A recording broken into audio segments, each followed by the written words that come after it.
Boa noite, pessoal. Sejam todos bem-vindos a mais uma live da Editora NPE. Eu sou a Gisele. E hoje a gente está aqui com o Jefferson e com uma convidada especial. Deixa eu só ver aqui que tem um barulhinho aqui que está dando eco. E, pessoal, então estamos aqui hoje com o Jeff, né? Boa noite, Jeff. Boa noite, pessoal. Sejam muito bem-vindos a mais uma live da Editora NPE. Nós estamos aqui todas as quartas-feiras trazendo notícias do mundo literário, dicas, insights para você que quer se tornar escritor da sua própria história, né? E hoje nós temos uma convidada muito especial, né, Gisele? Hoje nós temos uma convidada que traz um livro, uma lição de vida muito bacana. Com quem que nós estamos hoje, Gisele? Hoje a gente está com a presença da Elisa, que é escritora, né? Mãe atípica e escritora. Boa noite, Elisa. Se apresente um pouquinho para o pessoal te conhecer um pouco melhor. Boa noite, gente. Então, na verdade, eu virei escritora por conta do meu filho, né? Não sou escritora, foi uma dificuldade muito grande escrever. Eu acho que eu fiz uns 4 livros antes desse daqui realmente sair do forninho. O Jefferson me ajudou bastante, eu tinha já desistido, porque eu achava que não era tão importante assim, mas graças ao Jefferson a gente concluiu um trabalho e eu gostei bastante. Muito bacana, muito bacana. A gente tem, né, Elisa, hoje na editora 135 livros publicados e muitos dos escritores, eles chegam até a gente motivados e chegando no meio do caminho eles têm as dúvidas cruéis de cada escritor, né? Será que o meu livro vai vender? Será que o pessoal vai gostar da minha história? Enfim, isso a gente chama de bloqueios e crenças emocionais. Mas, ao mesmo tempo, o que a gente incentiva os escritores, né? O meu exemplo traz isso, né? Quando eu fui tentar escrever o meu primeiro livro, o primeiro livro ia se chamar Legado que Deixarei para as Futuras Gerações. E por conta de bloqueios e crenças emocionais, esse livro não terminou. E depois que eu ressignifiquei isso e entendi que se uma pessoa lesse a minha história e ela fosse transformada, eu já teria cumprido o propósito do livro, aí tudo ficou mais claro, tudo ficou mais leve, tudo ficou mais tranquilo para que esse livro acontece, né? E desse exemplo meu, né, da própria situação que eu passei, eu percebi que as pessoas tinham esses mesmos bloqueios, essas mesmas crenças, né? E aí foi onde nasceu todo o projeto, né, da editora Nascidos para Empreender, ou editora NPE, como muitos.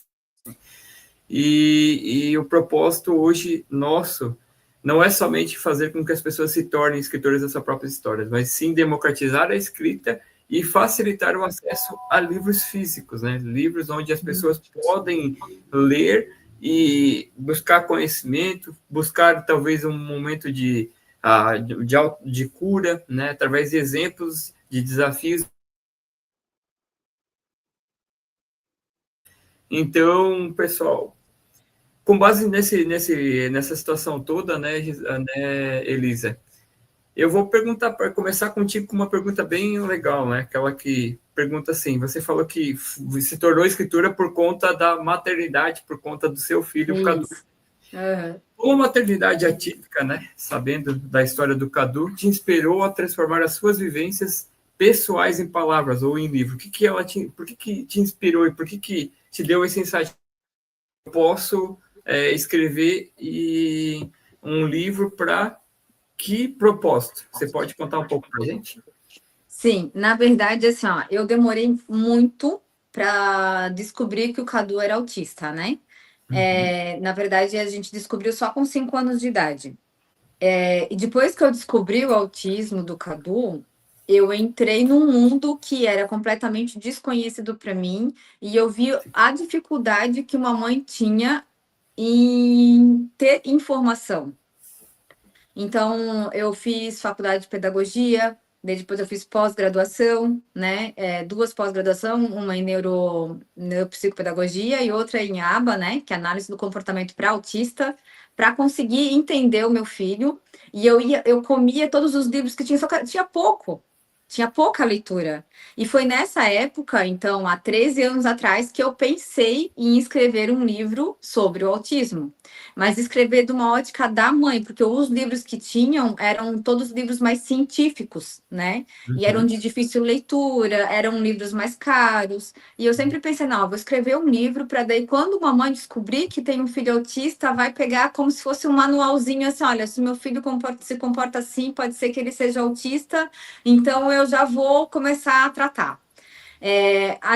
Porque nesse caminho eu descobri que se a gente tem um diagnóstico precoce e começa o tratamento quanto antes possível, muitas comorbidades que nossos filhos têm poderiam não ter, sabe? A gente pode tratar, né? E então eu penso assim, nossa, se uma mãe que tem um bebê, que ela já percebe assim, tem umas características que são diferentes, sabe? Meu filho não brinca com os carrinhos, ao invés disso, ele vira o carrinho de cabeça para baixo e começa a rodar rodinha, né? Ai, a minha filha, ela fica balançando, vive balançando. O que será que ela tem? Ah, vai ser bailarina, ela gosta de dançar. Não, que legal, né? Pode ser que seja, mas vamos olhar com um olhar assim mais criterioso, né? Para esse comportamento. E aqui no livro eu falo assim que as pessoas, na verdade, elas têm dificuldade. O maior erro é que nós pais, quando a gente está gerando um bebê, a gente gera o filho mais lindo, mais inteligente e mais maravilhoso do mundo. Só que quando ele cai no nosso colo e tem alguma coisinha que não se encaixa, a gente fecha os olhos para aquilo. E a gente não quer ver que tem alguma coisa de errado. Então a gente só. Se alguém falar teu filho é autista, olha, procura, talvez teu filho seja autista, capaz de eles avançar na gente. Entendeu? Então, assim, ó, a gente fica até sem saber como ajudar. E a gente tem que ajudar, a gente tem que falar, nossa, é tão mais fácil aceitar que pode ser que teu filho seja autista e depois não ser, do que não aceitar, trancar e querer que ele tenha um comportamento adequado, né, um comportamento normal perante a sociedade, e depois não vai conseguir alcançar porque não fez as terapias adequadas. Então foi por isso. Eu já falei demais, né? Não, tá tranquilo, tá bem sossegado, assim. Como você mesmo falou, né? O diagnóstico do Cadu foi um tardio, né? Foi lá anos, né? E talvez se tivesse entendido, tivesse a experiência, ou tivesse tido pessoas que a você que tivessem passando pela mesma situação, talvez você diagnóstico mais apurado e mais rápido, digamos assim, na questão do diagnóstico do autismo do Cadu, né? Aí eu vou puxar para a próxima pergunta, que é: existe alguma passagem do livro que você pode contar que simboliza esse movimento de superação e a descoberta junto com o Cadu, desse momento? Você falou dos 5 anos, mas como é que você conta isso no livro para que as mães possam, que estão aqui nos assistindo, que vão nos assistir depois, possam identificar rapidamente? Então, para ser bem sincera, eu falo sobre as 5 etapas depois que a gente descobre o autismo, né? A gente passa por 5 etapas, né? O luto, a dor, enfim, até ter a aceitação.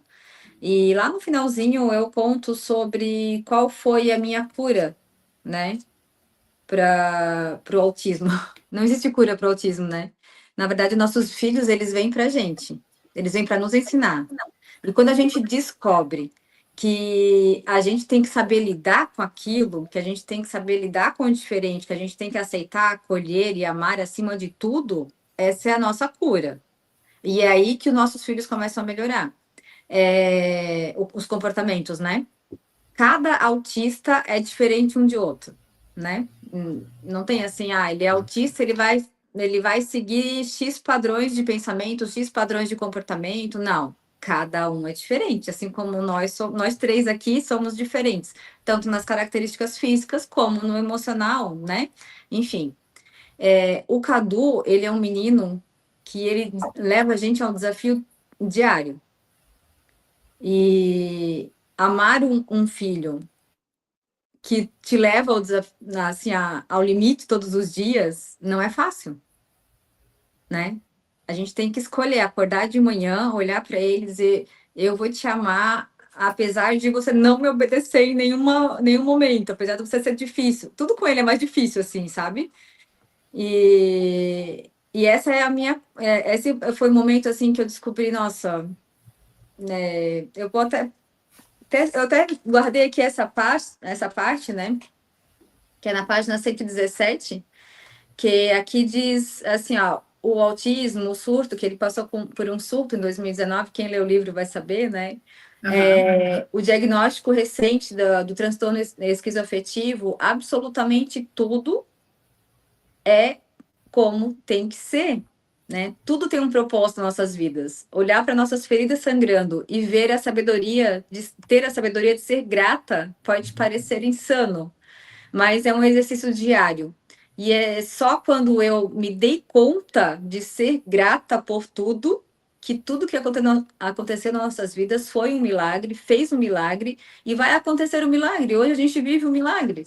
Tem coisas que, quando a gente descobriu, quando ele teve o surto em 2019, um dos psiquiatras falou, olha, o teu filho agora, além do autismo, tem outra comorbidade, porque o autismo vem com presentinhos, né? Então, o autismo veio primeiro, na verdade, primeiro veio a epilepsia, né? Aí veio as convulsões, daí depois veio o diagnóstico do autismo, porque assim, ó, ninguém leva um filho para um neurologista, a gente leva no pediatra. Aí o pediatra dizia assim, ó, mãe, tu é muito boa, tu acolhe demais, tu tem que dar uns tapas, ele não te obedece, que não sei o que, ele não tem limites. Não era isso. Meu marido dava uns tapinha. E não, até hoje ele lembra dos tapas que ele ganhava com 2 anos, né? Então, assim, ó, de quando eu levei no neurologista por causa da epilepsia, descobri o autismo. Aí, com 12 anos, veio a esquizofrenia. Então, o psiquiatra olhou para mim e falou assim, mãe, teu filho é como se ele tivesse subido um degrau de evolução e agora ele vai descer esses degraus de evolução. Ele não vai mais aprender, né? Então, ele deu uma sentença, assim, como se ele tivesse só decaindo daqui para frente. E graças a Deus, o Cadu agora está com 18 anos, isso foi quando ele tinha 12. Ele está com 18 anos, ele é extremamente inteligente. Agora a gente teve que trocar as medicações, que uma das medicações estava afetando a visão dele. Esse é o problema, né? Que a medicação é para ajudar, ajuda de um lado, prejudica do outro. Ele estava ficando. Chegava no meio da tarde, ele já não enxergava mais direito, tinha flashes de luz e ficava nuviada a luz dele. Daí a gente foi procurar um psiquiatra e ele disse: não, é essa medicação aqui, ó, vamos ter que tirar ela urgente. Daí já estava prejudicando o fígado também, então tem isso, né? Então agora ele está no momento de adaptação da nova medicação. Ele está como se ele estivesse num surto. Então, hoje eu tô aqui, mas eu tô sangrando, porque meu filho tá lá em casa, tá com meu marido, tá tudo certo. Mas ele está igual o surto que ele teve, não tão ruim, né? Mas mais ou menos o surto que ele teve com 12 anos. Então, não é fácil, né? Olhar agora eu tô sangrando, agora eu tô com a minha ferida aberta, mas eu olho para ele à noite quando ele tá dormindo e eu faço aquele exercício que eu descrevi no livro, que foi a minha cura. É os exercícios de gratidão. Eu olho para ele e eu falo em voz alta, nos primeiros minutos que ele vai dormir. Eu falo em voz alta, filho, você é o presente da minha vida. Eu amo você, sou grata graças a você eu sou o que eu sou hoje, né? Então eu falo tudo que ele tem de qualidades que ele ainda não tem, mas que eu acredito que ele vai ter. Tu é inteligente, tu é querido, tu é carinhoso, né? Então eu só enalteço assim coisas boas. E é isso que eu tento fazer durante o dia. Quando ele tá nervoso, que ele berra, eu digo, nossa, amor, você é tão querido, você não quer fazer isso. Aí eu tento acolher ele. Eu com 1,55 m, ele com 1,87 m, né? Mas eu acolho ele, sabe? É isso. São várias etapas e várias coisas que são diferentes que vocês têm que passar, né? Que que nem às vezes eu digo assim, essas dificuldades elas aparecem, às vezes a gente não sabe na hora por que está passando, mas em algum momento isso vai fazer sentido. Nem sempre é na hora que a gente está passando, mas em algum momento faz, né? Isso mesmo. falando assim, tu trouxe assim, algumas coisas de desafio já que tu passou com ele, e quais foram as maiores alegrias também, assim, que dessa experiência, dessa descoberta e tudo mais, porque tiveram momentos óbvios de desafios, mas nem tudo é só desafio também na vida de uma mãe atípica, assim. Tu consegue contar para a gente um pouquinho também de qual foram os seus momentos de alegria? Eu sei que vocês descrevem algumas coisas também no livro, né? E um pouquinho dos momentos de alegria que vocês têm com o Cadu. Então, assim, ó, cada mãe, quando vê, tipo, o primeiro passo do filho, faz uma festa, assim, sabe? Mas depois aquele primeiro passo já passou, né? Aí quer ver outras descobertas. O Cadu é como se ele tivesse, cada dia que ele é querido com a gente, cada dia que ele faz alguma coisa assim que, ele foi lá e secou a louça sozinho sem eu mandar, sabe? E fez querido sem reclamar. Cara, todo dia, então, a gente tem alegrias que talvez se eu não tivesse o Cadu, eu não enxergaria. Entendesse? Então, assim, ó, o Cadu, ele é uma peneira. Ele peneirou a minha vida. Então, antes eu tinha isso de amizade, agora eu tenho isso de amizade. São poucas pessoas que estão perto da gente, mas são essas pessoas que realmente querem nosso bem. E estar com o Cadu e estar com as pessoas que querem o nosso bem nos faz um bem assim, ó, incrível. Estar com ele nesse momento gente, é como se ele estasse ganhando, sei lá, algum prêmio de natação, algum prêmio de, sei lá, qualquer pai quer ver o filho ganhar um prêmio, né? Eu não quero, não preciso mais disso, eu só quero ver o meu filho bem, entre as pessoas, vivendo e as pessoas aceitando ele também, sabe?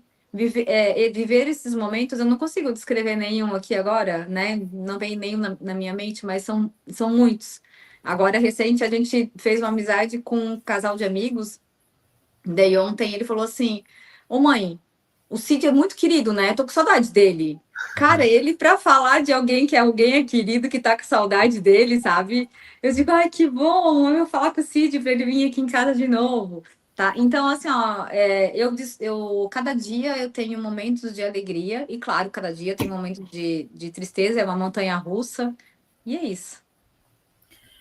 Vamos dizer assim, que não é uma alegria específica dos pequenos momentos, assim, eu fui escutando tu falando ali, gente, é uma vida, as pequenas alegrias de uma mãe, de um adolescente, de um pré-adolescente, que é realmente essa fase, a gente diz porque a gente também está vivendo essa fase do pré-adolescente, de que tudo é injusto, né, diferente que a gente sabe, até porque a gente acompanha, já conhece vocês há bastante tempo, que ele não se expressa tanto.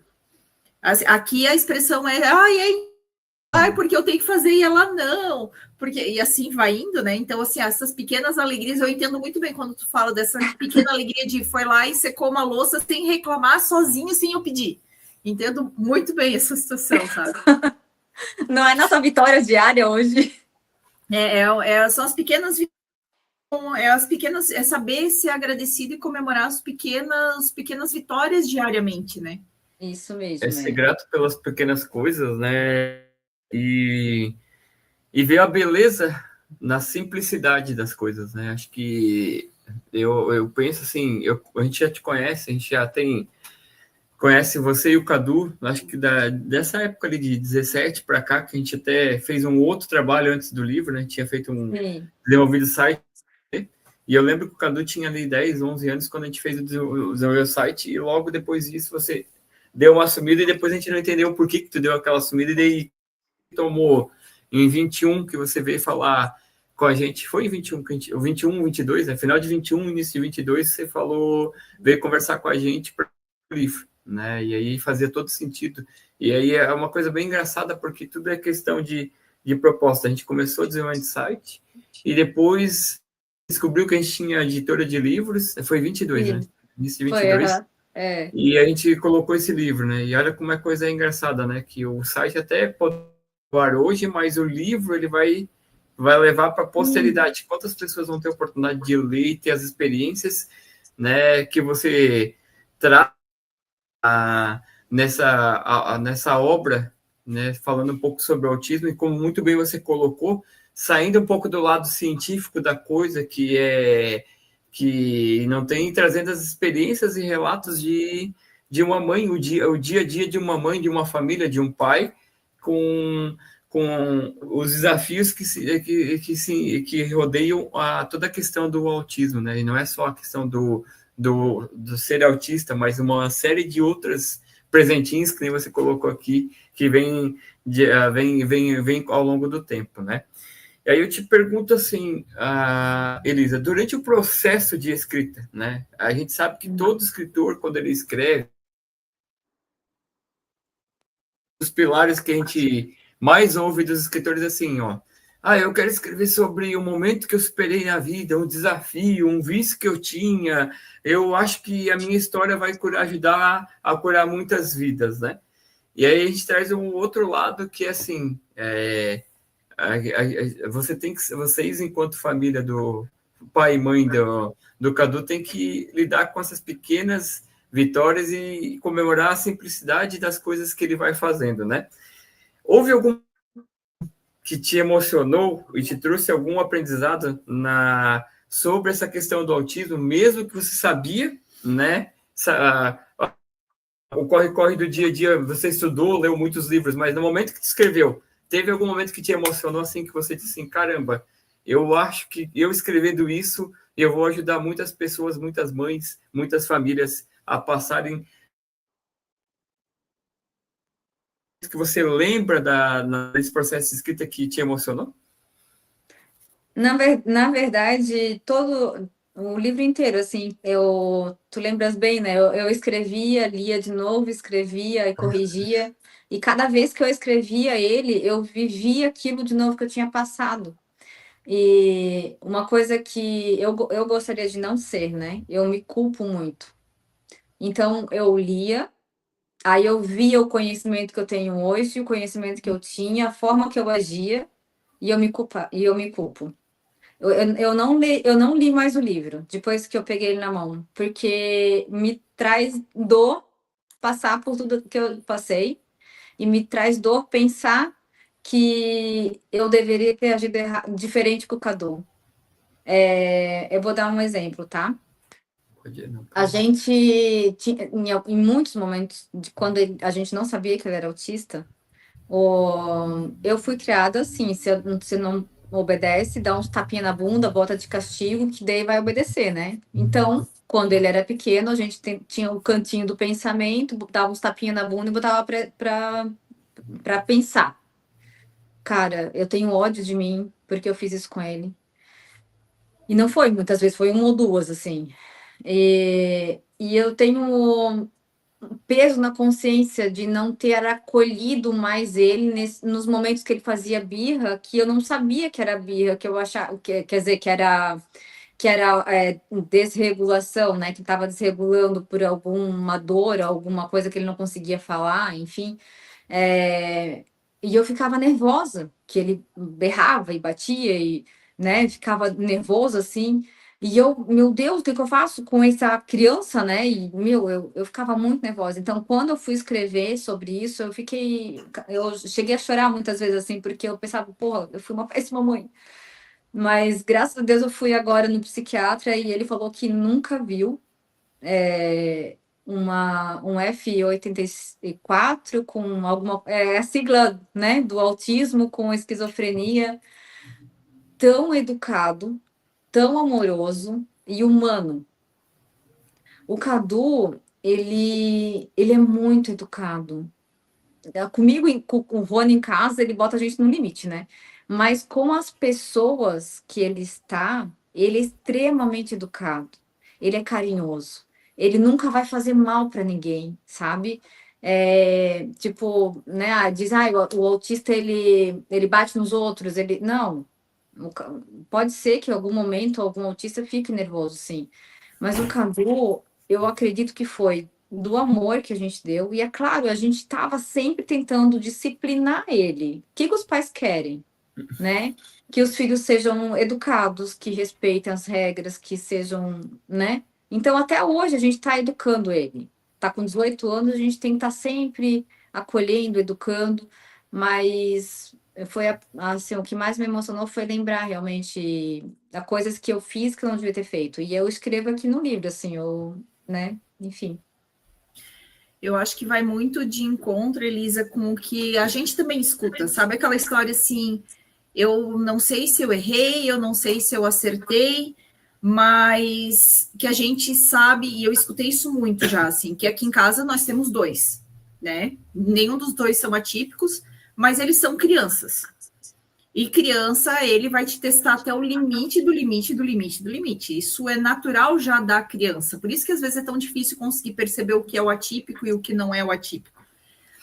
Mas em compensação, na casa dos outros, né? Em compensação, na casa dos outros, tudo que eles não fazem em casa, eles fazem lá.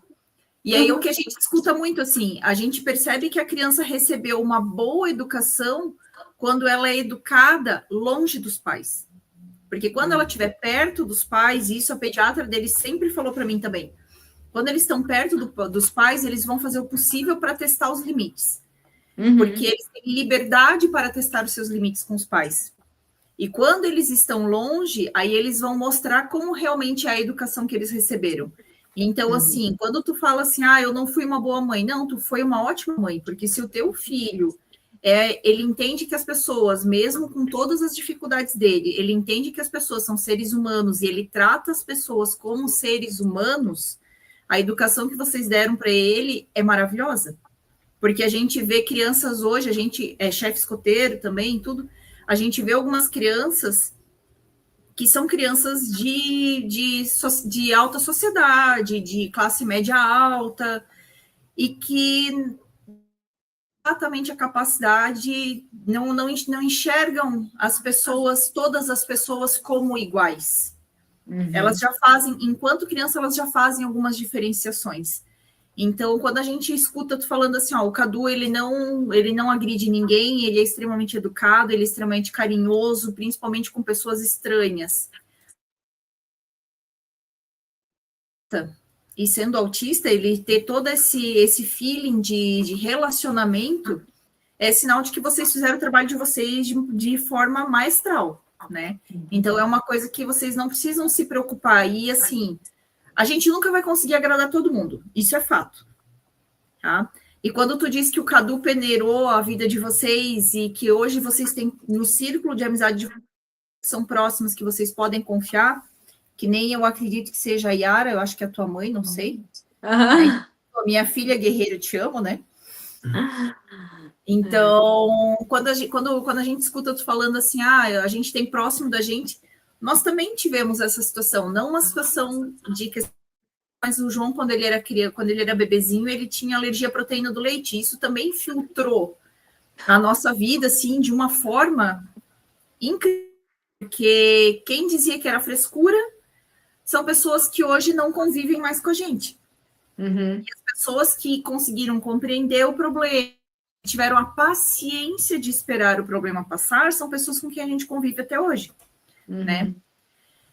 E só complementando essa questão da Gisele, a gente sempre ouve, né, aquela máxima, aquele velho dito popular que diz que a gente cria os filhos por mundo, né, mas não preparado, né, e como você colocou, eles testam a gente a todo momento, a gente vai ser testado, e eu sempre falei para a Gisele que no dia que a gente nasceu o João Pedro, né, em 2014, eu falei que a gente teria que ser, além de pais, ser treinadores da vida, né? Porque a gente não cria o filho para a gente ter ele para a gente. A gente vai treinar ele, vai criar ele, melhor dizendo, treinar, já tá virando treinador de futebol, né? Mas cria ele para ele ser do mundo. Assim como a gente foi um dia filho, os nossos pais criaram a gente e hoje a gente toca a nossa vida, sabe? Só que ouvir isso, isso de você e ver que o Cadu, você tem feedback de outras pessoas dizendo como ele, mesmo tendo toda essa situação atípica que ele tem, né, como autista e uma série de outras situações, a gente percebe o quê? Que vocês estão fazendo um belo trabalho, um bom trabalho, E claro, né? A gente não é perfeito porque a gente não é Deus, né? A gente vai ser a única pessoa que ó, alguém que pode ser perfeito, acho que é Deus. O Sim. resto somos seres humanos, somos falhos, somos pecadores, vamos errar sendo pais de crianças atípicas e crianças normais, só porque a gente não viveu essa experiência. Eu posso falar assim como pai, de ser pai de primeira viagem do João e pai de segunda viagem com a Amanda. E aí a gente começa a perceber que a gente, no primeiro filho, a gente quer colocar ele numa redoma de vidro. E o segundo, tu já diz assim, não, já passou, tudo que tu passou, a experiência, tu já não acaba não repetindo. E eu acredito que nem você colocou aqui essa questão do da primeira vez que ele teve, em 2019, que ele teve ali o primeiro surto. Agora, você falou que agora ele está passando por uma coisa, essa semelhante, essa troca dos medicamentos está passando por semelhante. Então, não tem mais aquela, digamos assim, aquela preocupação ou não, já entende que algumas coisas fazem parte do dia a dia. Então, o que eu posso te falar ontem a gente estava aqui na live conversando sobre um outro assunto, né? Que já a gente vai falar E aí o Cadu chegou e falou assim, você falou, esse aí é o tio que fez a gente escreveu o livro. Na hora, falou assim, obrigado dele, mas foi muito educado a forma como ele falou, assim, né? Então, o que eu posso te dizer é que a gente nunca vai estar preparado. A gente está cometendo erro e a gente não pode levar essa carga para a gente, né? A gente tem que deixar que a vida prepara eles para o mundo, digamos assim, né? E aí, aproveitando, né, já que já falou ali como é que foi essa questão de vocês lidar com a escrita e tudo mais, né? Mas, assim, na questão da inclusão, sobre a diversidade, teve alguma mudança na tua visão depois que tu fez toda a tua pesquisa e que tu escreveu a tua experiência nesse livro? Teve alguma mudança, alguma coisa assim que tu pode contar para o pessoal? A minha mudança em relação à sociedade, ou a forma como eu trato a sociedade, ou a forma como eu vejo a sociedade? Pode ser os dois. Então, a sociedade não está preparada para o diferente. Nós, seres humanos, a gente nasce já rejeitando o diferente. Tem algumas espécies, né, alguns animais, algumas espécies, que eles matam os filhos que bem aleijadinho, né, que eles ignoram, que eles deixam. E há um tempo atrás, quando nasciam prematuros, eles ignoravam e botavam para morrer, né? Então, e assim eu vejo que as pessoas até hoje têm isso dentro delas. Se eles veem algo diferente, eles querem se afastar. Quando a gente sai com o Cadu não, tu olha assim, eu não sei, porque é meu filho, eu acho ele lindo, né? Mas não parece que é autista, não tem escrito assim na cara dele autista, mas as pessoas ficam olhando, né? As pessoas olham e comentam, e algumas tratam muito bem, outras ignoram, sabe? Então, eu escrevi o livro e hoje eu penso assim, como seria bom se todo mundo, não precisa ser o meu livro, né? Mas se todo mundo tivesse um pouquinho desse conhecimento, porque o diferente ele também sofre, ele também sente mais do que os neurotípicos, né? O Cadu ele tem uma sensibilidade que ele sente a vibração da outra pessoa. Então, se a outra pessoa não tem uma vibração legal, assim, ele nem chega perto, sabe?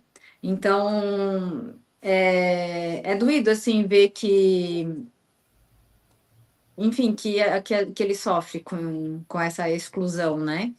Mas agora o meu olhar para a sociedade, eu tenho muito mais amor, muito mais carinho pelo diferente, pela criança.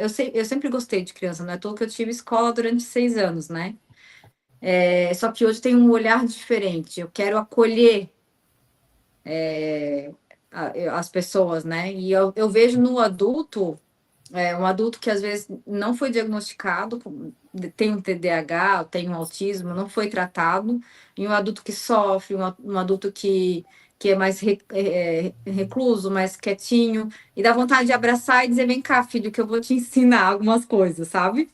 Então, essa é o meu olhar para diversidade, assim. Eu gostaria muito que as pessoas entendessem que o diferente é bom, porque se fosse tudo igual, seria chato, né?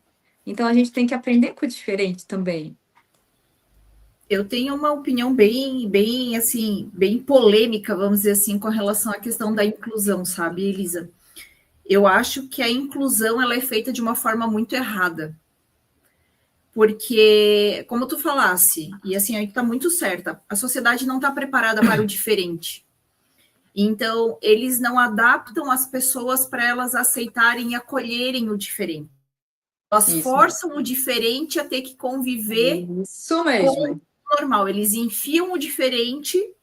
Então, quando as pessoas vêm conversar comigo, por exemplo, com relação à escola, que é uma coisa que eu acho que é uma das maiores polêmicas, é você ter as crianças neurodivergentes estudando que não tem, teoricamente, não tem problemas. Aí eu digo assim, gente, eu acho, daí é uma opinião minha, tá? Vamos deixar isso bem claro que essa opinião.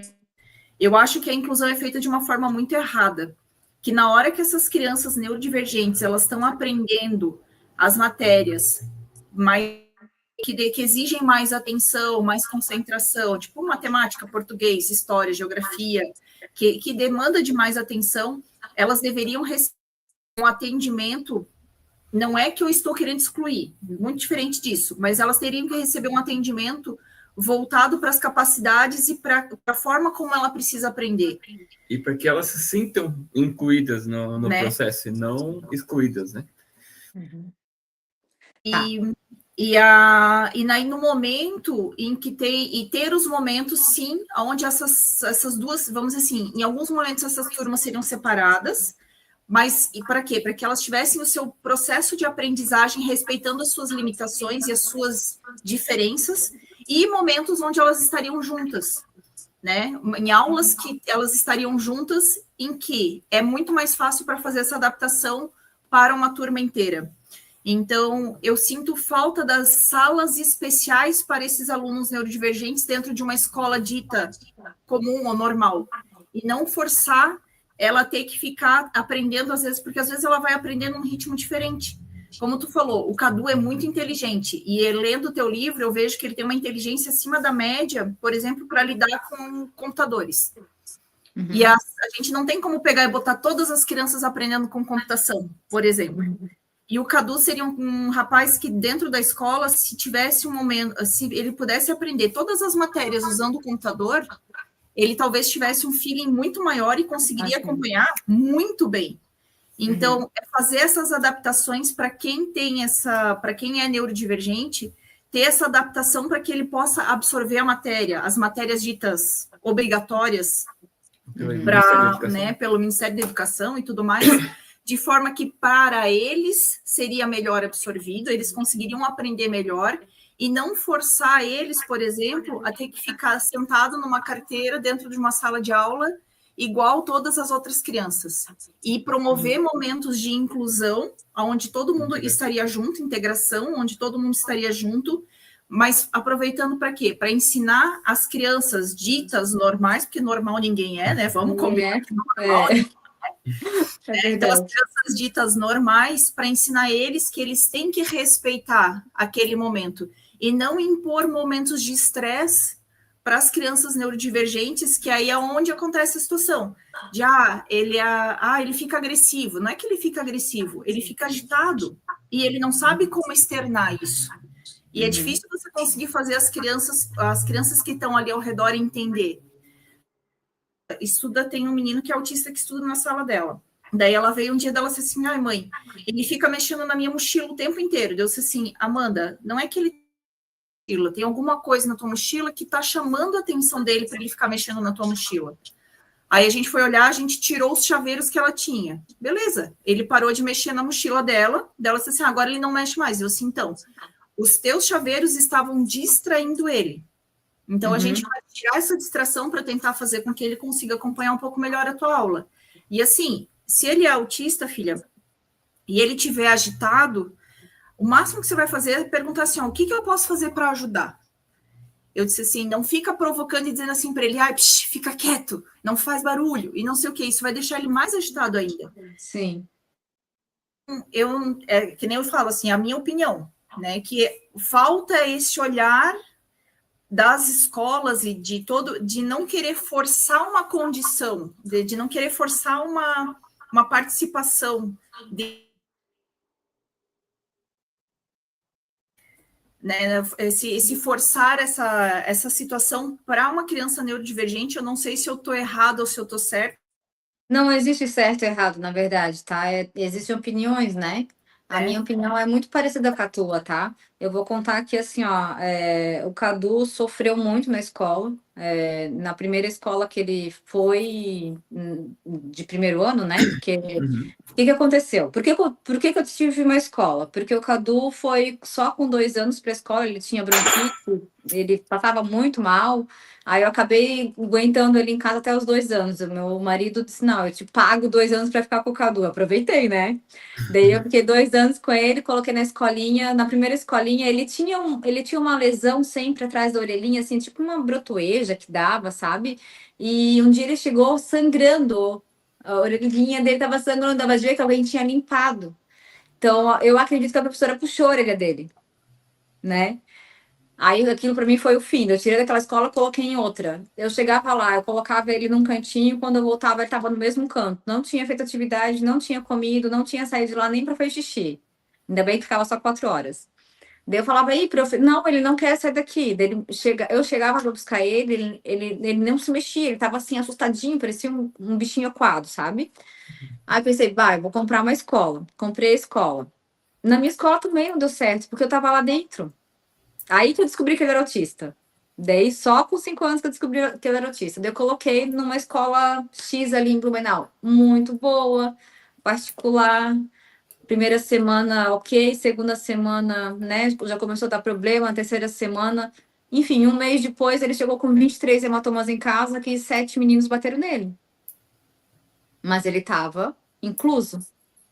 Com 7 meninos da sala, juntaram ele, como ele era diferente, e bateram nele. Isso não é inclusão, né? Isso daí foi assim, ó, isso foi a vida inteira dele. Ele foi 3 colégios particulares, depois a gente foi para o colégio municipal, que na época tinha professor auxiliar, né? No particular não tinha, hoje em dia já tem. E não mudou muita coisa. A última escola que ele foi, aqui em Dayal, o professor colocava ele no almoxarifado, porque tirava ele da sala de aula, não pode, né? Então, se tivesse uma sala só para os autistas e para dar uma atividade ali e depois incluir, ok ainda.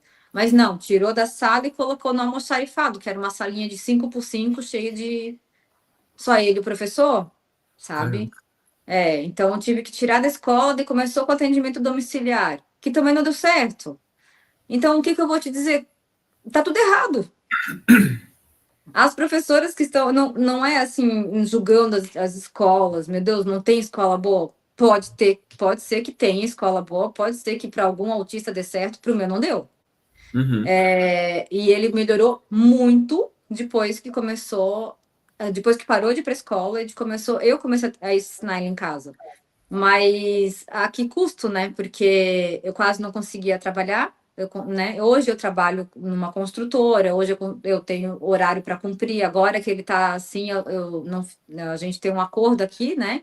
Que eu fico meio período com ele, meio período venho trabalhar.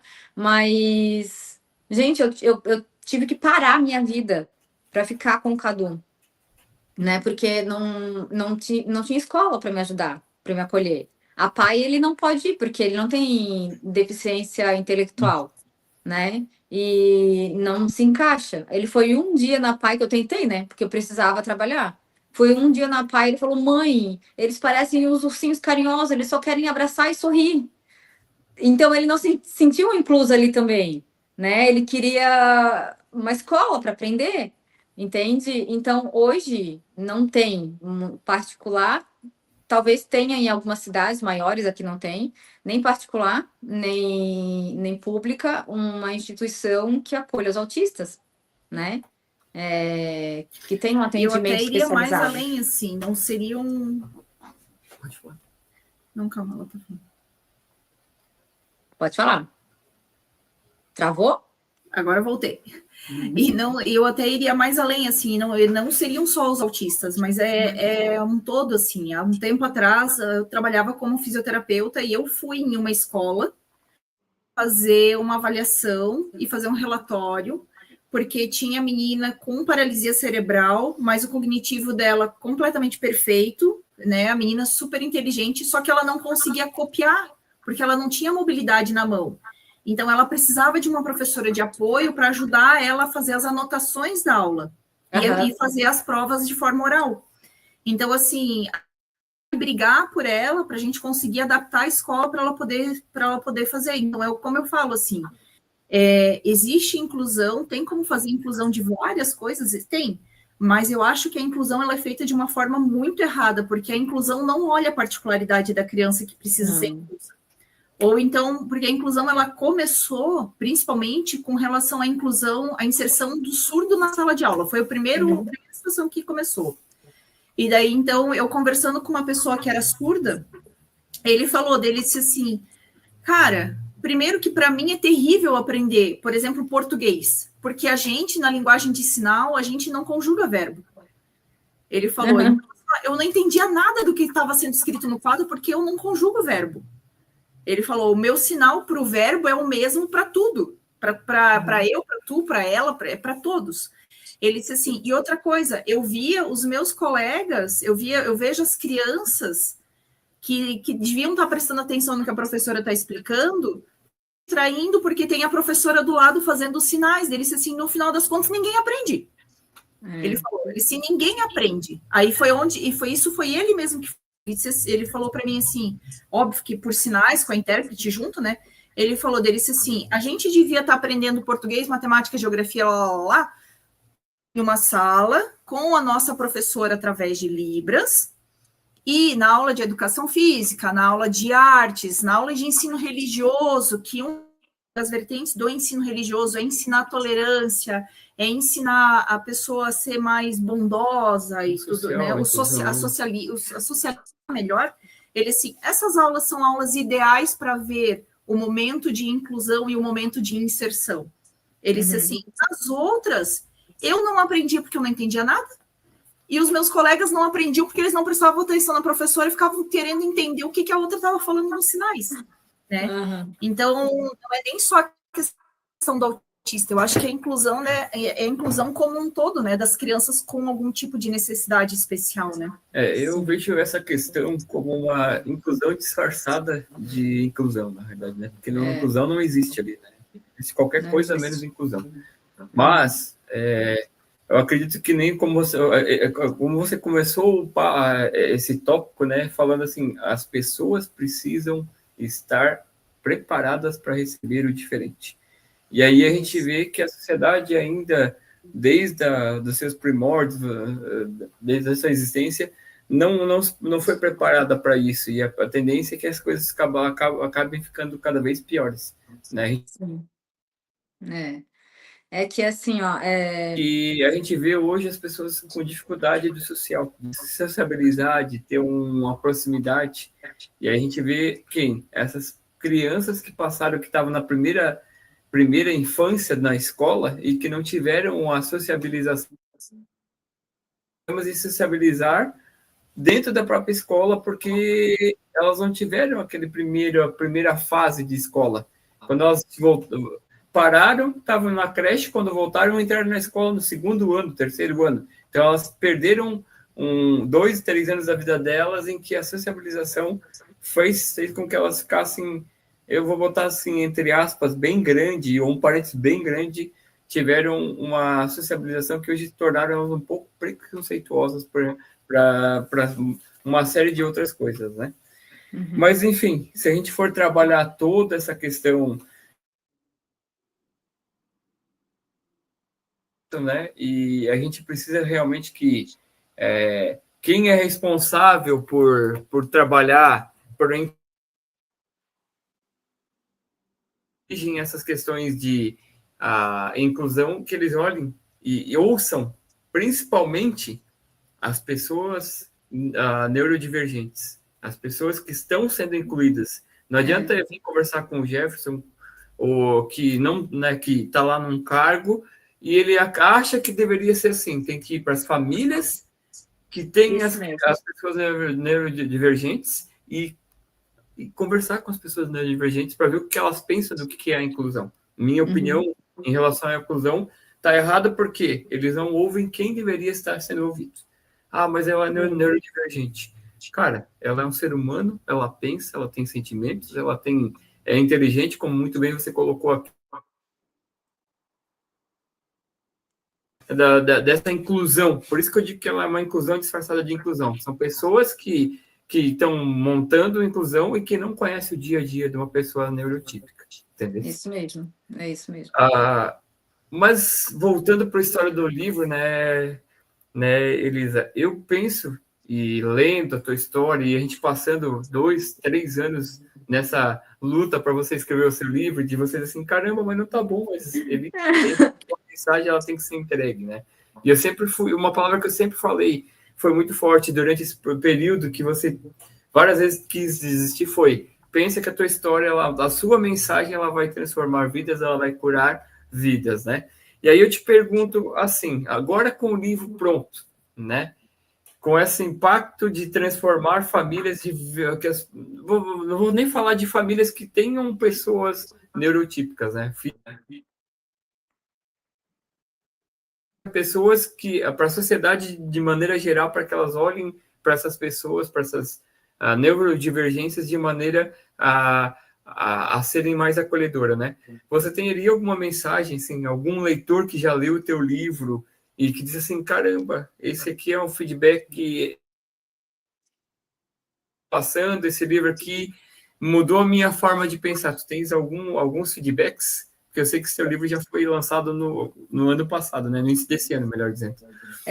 Eu tenho sim, eu entreguei o livro, esse feedback eu nem li. Eu chorei junto quando ela me deu o feedback.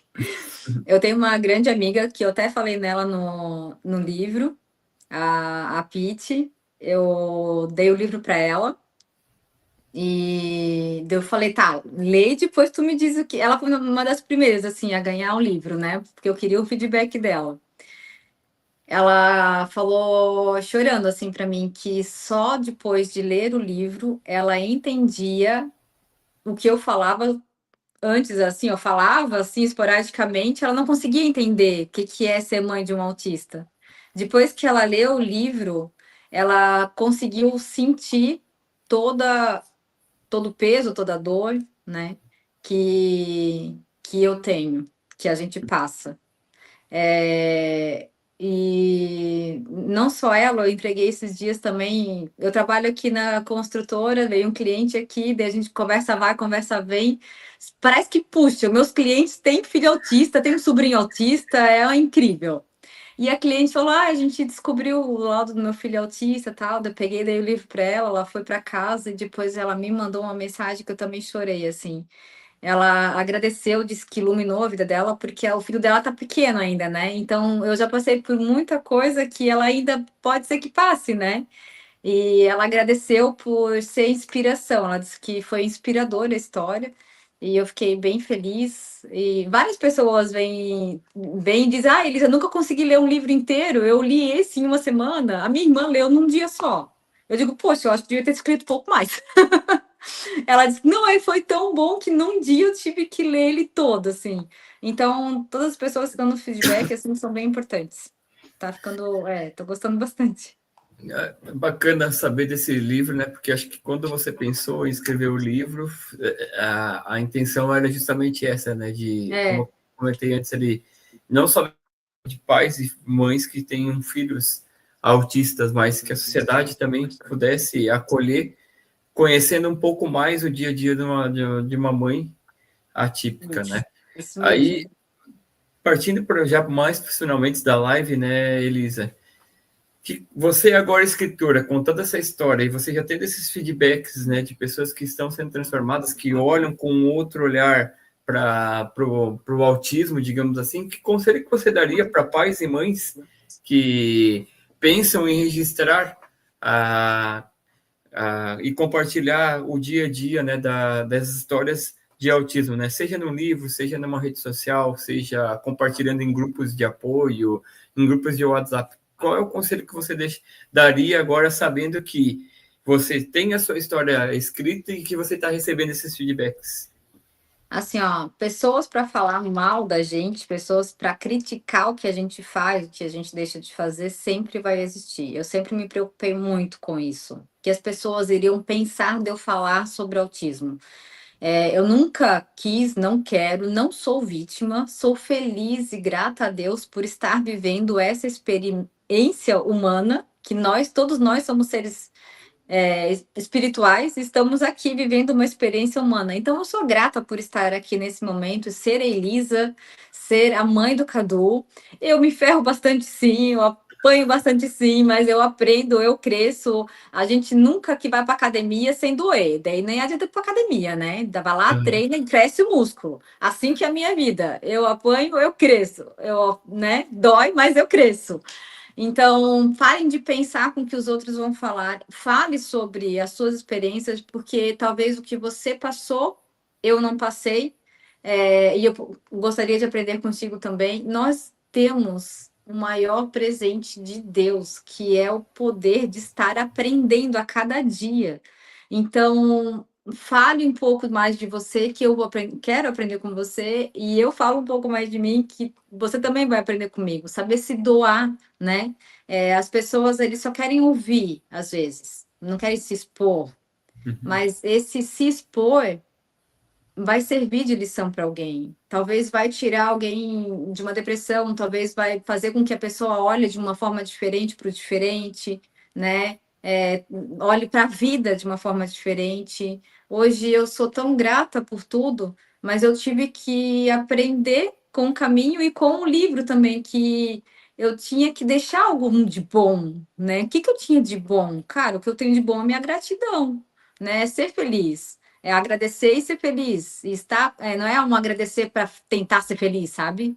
É um agradecer feliz de verdade. Então, é isso.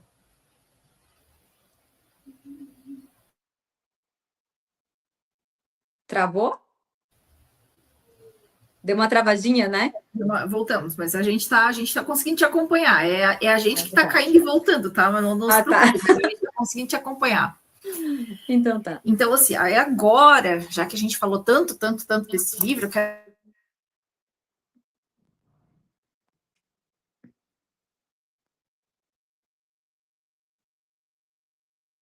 Oi. Travou de novo.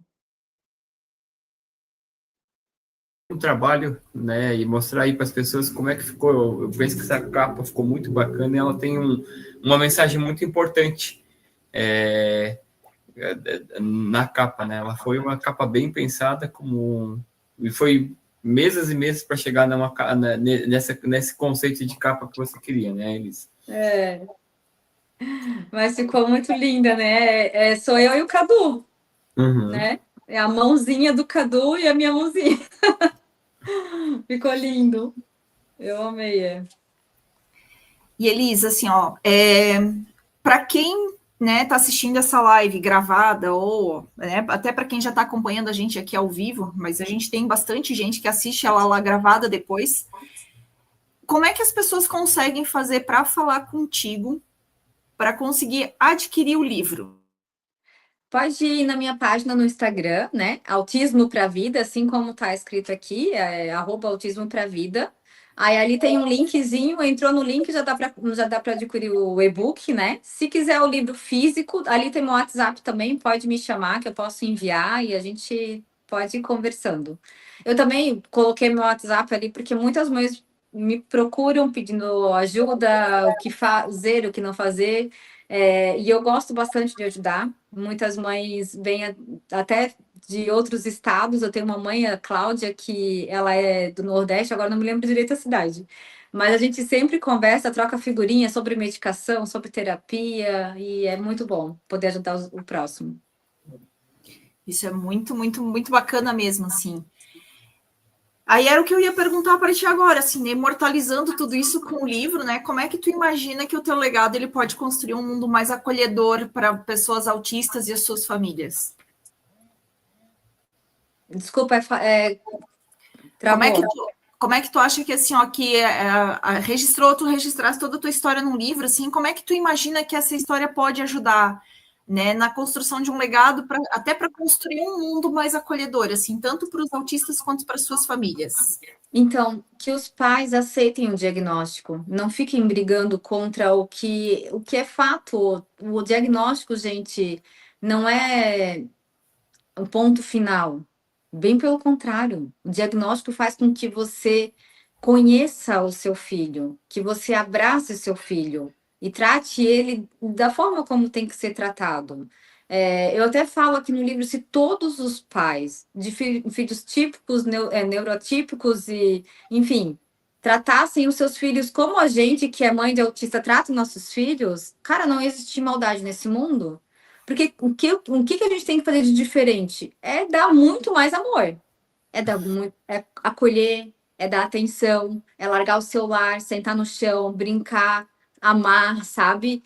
Se programar para estar com aquele filho o máximo do tempo possível. E é isso que a gente faz. Então, eu gostaria muito, muito mesmo, que os pais aceitassem os seus filhos, porque foi o que eu mais sofri no começo, que eu entendi o autismo e meu marido não. Então, isso acontece em muitos lares. 80% dos casais se divorciam por conta de um filho autista. Os pais não o aguentam, as mães não o aguentam, enfim, né?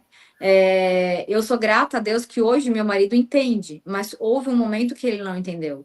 E foi muito duro para mim e para o Cadu. A gente sofreu muito. Então, aceitem. É só isso. Acolham, aceitem e amem. Amor nunca estraga. Escutem, amor não estraga ninguém, tá? Amor só é bom, tá? Muito legal, muito legal. Pessoal que está assistindo a live aqui ao vivo, ou você que vai assistir depois gravada essa live, não esqueçam, né? Como a Elisa tem esse perfil no Instagram, Autismo para a Vida, né? E ela traz bastante dicas e ajuda muitas pessoas, muitas famílias trazendo esse conceito de vida para que tudo que ela passou de com o Cadu, talvez você que tem alguém, algum parente, algum filho, um sobrinho ou alguma pessoa próxima, não deixem de seguir ela ali no perfil, né? Melhor, sigam ela no perfil Autismo para a Vida. E se fizer sentido, se você quiser conhecer um pouco mais da história, das experiências, dos relatos, de tudo que a Elisa já passou nos 18 anos do Cadu, né? O livro vai estar lá, tem um link na bio dela. Clica no link lá, compre, adquira esse livro, porque eu tenho certeza que esse livro, ele não só vai acalentar a vida leve, como você vai aceitar o autismo como de uma maneira mais... vai enxergar o autismo de uma forma diferente. Diferente. Né? E assim, como a gente já falou durante a live aqui, o livro não é só para as famílias que tenham pessoas autistas. Ter um pouco mais de consciência do autismo também, esse livro pode servir para você. Se você quer conhecer conhecer um pouco mais o que é a vida de uma mãe atípica, de um filho autista, também pode ser uma boa experiência, um bom conhecimento e, quem sabe, que vá fazer você mudar a percepção e trabalhar sobre um olhar diferente para o autismo a partir desse livro, né, Gisele? Exatamente, né? Então, a gente está chegando no final da live, eu vou começar com a mensagem final, daí depois eu passo a bola para a Elisa e o Jeff termina a live hoje. Por livre espontânea pressão e escolha minha. Então, o que eu tenho para deixar de mensagem final, pessoal? Se você tem um filho autista, esse livro ele é um guia para você aprender com a experiência de alguém que já passou. Se você não tem um filho, esse livro é um guia para que você conheça e eduque os seus filhos e eduque as pessoas que estão próximas de você para que vocês formem um mundo mais acolhedor para as pessoas que têm alguma situação que é diferente. o diferente não é ruim, o diferente só precisa ser compreendido e acolhido. Então, esse tipo de literatura, pessoal, ele serve para quem tem pessoas do seu convívio direto, que tem para facilitar para que vocês entendam melhor, mas principalmente para quem não tem pessoas no seu convívio direto que tem esse tipo de diferença, vamos dizer assim, porque quando você conhece, quando você compreende, você vai saber aceitar melhor, vai saber acolher melhor e ajudar melhor.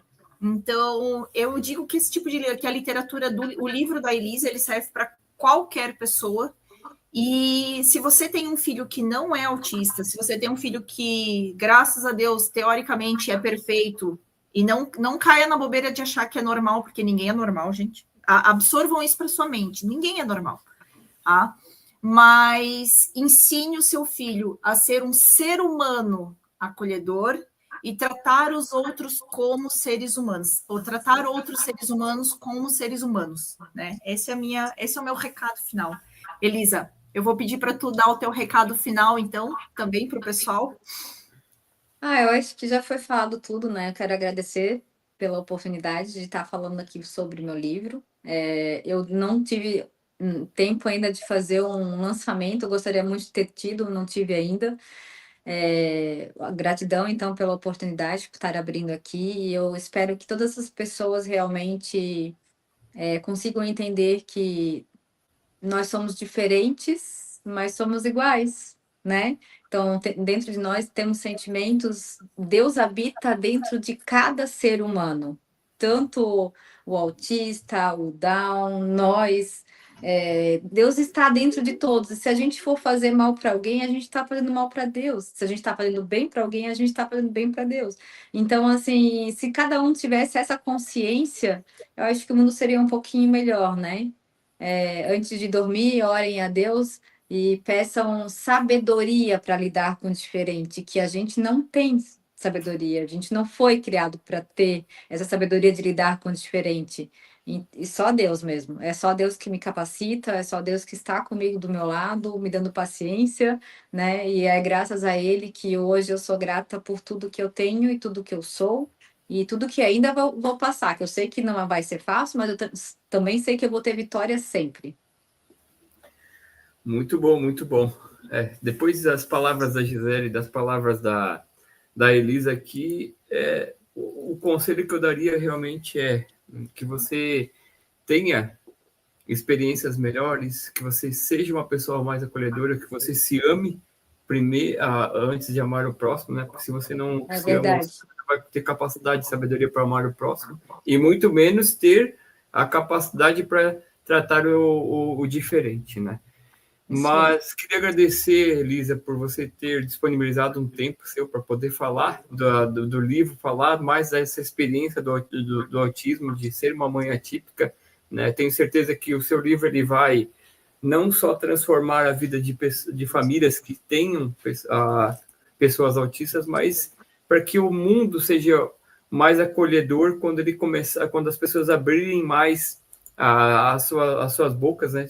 Colocarem suas vozes e compartilharem essas experiências. Você colocou muito bem aqui ao longo da live que, da mesma forma como você hoje ensina famílias, você gostaria de aprender, né? E eu há poucas semanas, numa live, eu falei que as pessoas que têm experiências de vidas que podem ajudar a transformar, curar outras vidas e não estão falando, elas podem estar sendo egoístas e não estarem compartilhando. Então, não faz mais sentido você não compartilhar. E aqui eu quero deixar um parênteses bem grande, né?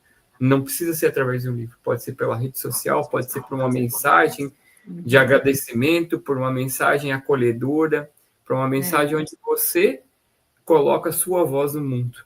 Você não tem ideia de quantas pessoas oram por soluções todos os dias, e você pode estar com uma mensagem, com um livro guardado dentro de você, e não está compartilhando por medo de crenças e bloqueios emocionais.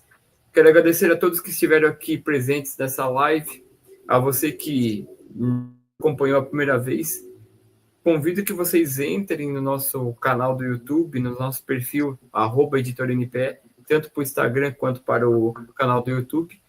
Compartilhem essa live, porque esse é um tipo de conteúdo que precisa ser disseminado para que as pessoas conheçam mais e entendam mais sobre o que é o autismo e para que elas aprendam a ser mais acolhedoras quando elas passarem por situações em que o diferente também ele é normal e o diferente ele também é acolhedor, ele tem sentimentos, ele também é uma pessoa, né?